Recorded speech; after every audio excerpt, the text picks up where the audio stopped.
Well, first of all, the new administration is off to a good start by proposing a budget which is in the black.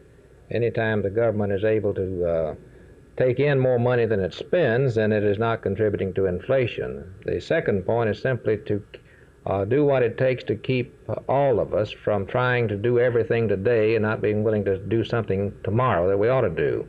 Cut down on plant expansions, cut down on consumer purchases, contain ourselves to the point where we can really have the money to pay for what we get rather than borrowing from the future to pay for what we can get.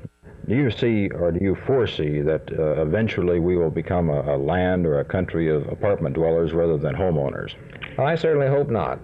The concept of home ownership is the thing which has made our country have the stability of government which we have. And I think it should become a matter of prime government policy, a matter of public policy to encourage and make possible home ownership.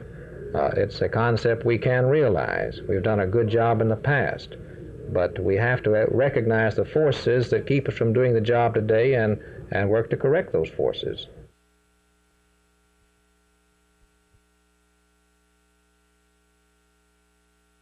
The solution is not a complete so-called family life and sex education program, which is designed primarily to shift the allegiance of the children from their parents to the teachers.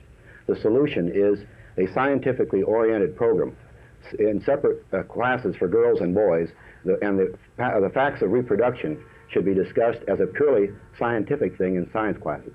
Where sex information is being taught by irresponsible teachers, I would agree with the angry parents that something need to be done about this, because I think that sex education ought to be done by responsible people. And this is what I found on SECUS. It's composed of doctors and ministers who are seeking to give sound sex education information and referral and research material where it's requested by the school, but only on request.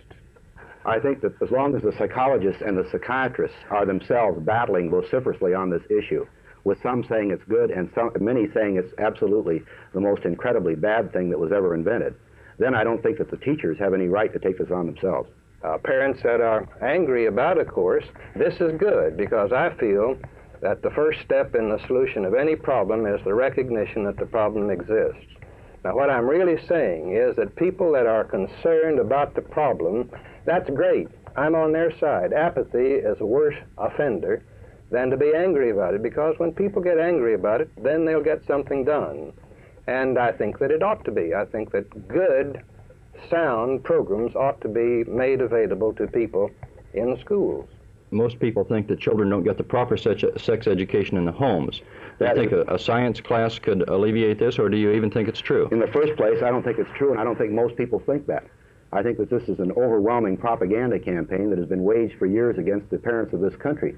They're constantly told that they're unable to handle their own children. They're unable to teach them anything. If anything, I'm surprised it hasn't given the American people a chronic case of inferiority complex they can never overcome. But what happens if parents are poorly informed? How do they communicate to their children? Or in broken homes, where do the children get it? You can be assured that they are getting it. I think it would be naive to believe that young people are not getting sex education.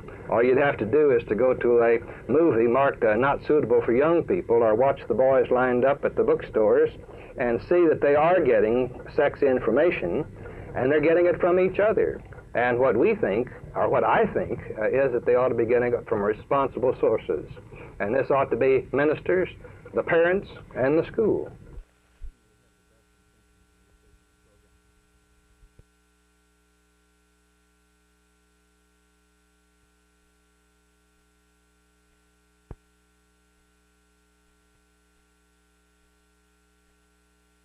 Should administrations attempt conciliation with militant students, or should they remain firm in what the campuses have Well, stood conciliation and surrender are two very different things.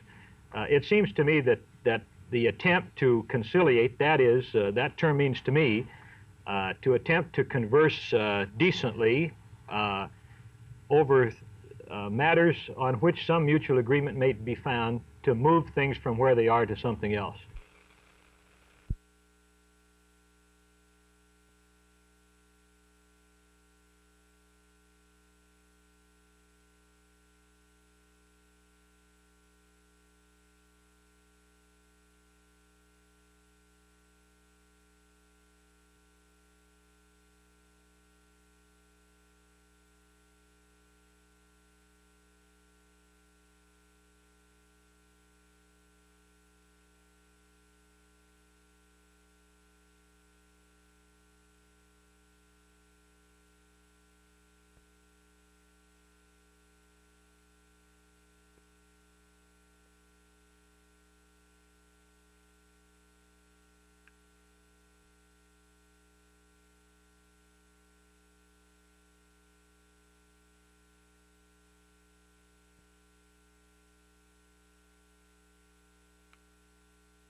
I think the recent history of unrest at campuses has found that in many cases they cannot. But I think we also have to recognize that this phenomenon has come on us very rapidly, has caught people quite unprepared in terms of the kind of training, the kind of background they've had.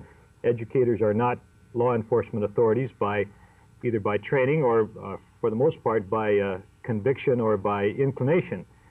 I think that many colleges that have not suffered this kind of incident certainly ought to be taking advantage of these moments to be ready. And by being ready, I mean a whole array of things that they can do to quicken their response, both to legitimate demands or requests by students, not all militants, but concerned students of many types, as well as to be prepared to cope with unreasonable demands or unreasonable tactics when they come on them. Many campuses simply did not have statutes, regulations, bodies of codes of conduct and so on that would allow them to legally and responsively and effectively